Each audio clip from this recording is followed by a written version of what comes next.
Hallo zusammen. My name is Aidan Wudis, and I wrote a thesis for the U of M German department about Germany's political parties. Today, I'll be conducting an overview of Germany's political system as a whole. Hope you enjoy. First, to discuss how it works. The Bundestag, which we'll be discussing today, is the lower house of the German parliament and the only chamber with direct elections. Under their system, citizens actually have two votes. The first vote elects a candidate on the district level, like we do in the United States House of Representatives, while the second vote is for a statewide party list, which ensures a proportional breakdown of seats. This means that each of Germany's 16 federal states receives an allocation of Bundestag seats based on population, and then these seats are distributed according to each party's share of those second votes. You can see this in the map on the right. On the left side, you see the results by constituency. You see differing strengths for the parties in different regions of the country, while on the subset on the right, you see the breakdown of these list seats in each of the different states. One quirk of Germany's system is that if a party wins a higher percentage of the constituencies than its share of the second vote would dictate, then all the other parties receive leveling seats as compensation to ensure proportionality. But that means that with 736 members and basically no ceiling on the amount of members that can be installed in the parliament, the Bundestag is the second largest legislature in the world after China's National People's Congress. Now to discuss Germany's political parties. The German political party landscape has been augmented in recent decades as three new parties have entered the scene to ensure that there are now 6 electorally competitive parties in Germany. First, you have the 3 legacy parties. The CDU and CSU, often referred to as the Union or Union, are an electoral alliance between the Main and Bavarian wings of Germany's Christian Democrats, who occupy the center right of the political spectrum.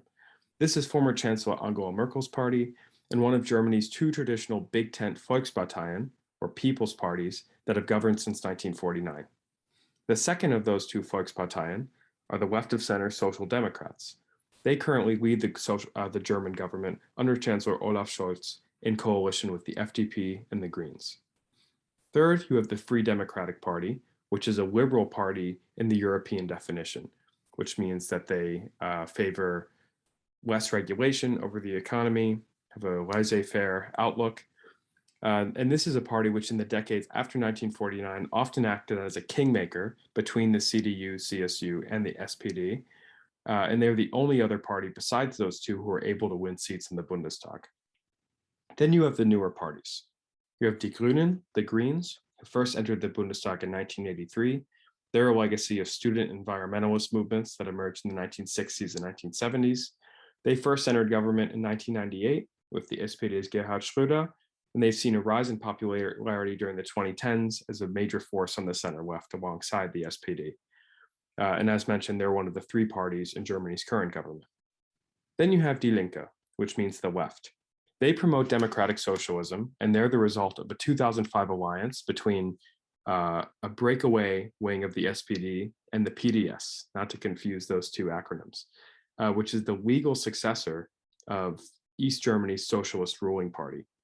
And as a result, unsurprisingly, their voter base was and is primarily concentrated in the eastern part of the country. Finally, you have Alternative für Deutschland, which means Alternative for Germany. This party was started in 2013 initially as a Eurosceptic party, which means that they were critical of the EU integration.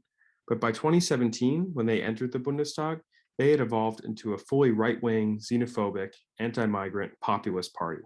And they found particular success in the East as well, where they've challenged Die Linke's success and now consistently receive over 20% or more of the vote in both state and federal elections. So to characterize the main dynamic which has driven post-war German governance, in the decades after 1949, when the new republic was constituted, you saw governance dominated by the 2 Volksparteien, with the FDP acting as kingmaker. In recent decades, however, starting with the entry of the Greens in 1983 and accelerating after reunification, you've seen that dynamic start to change. The share of the seats occupied by the legacy parties has decreased over time, which means that after September's election, Germany actually needed to make its first 3-party government on the federal level since the 1950s. This all, of course, leads to pretty complex coalition politics. There are over 10 coalition combinations currently in use across the country, And this number, as well as the prevalence of three-party governments on both the state and federal level, has only increased as more parties have entered the scene. Some common coalitions include the Grand Coalition, or Große Koalition. GroKo, as you see here, is a common abbreviation for that. This is an alliance between the Christian Democrats and the Social Democrats, which was in place between 2013 and 2021. Then you have Ampel, which means traffic light, which refers to the red, yellow, and green of the SPD, FDP, and the Greens. They currently govern in one federal state, as well as the current federal government. Then you have Jamaica, and that refers to the Christian Democrats, the Greens, and the FDP, black, yellow, and green, referencing the Jamaican flag.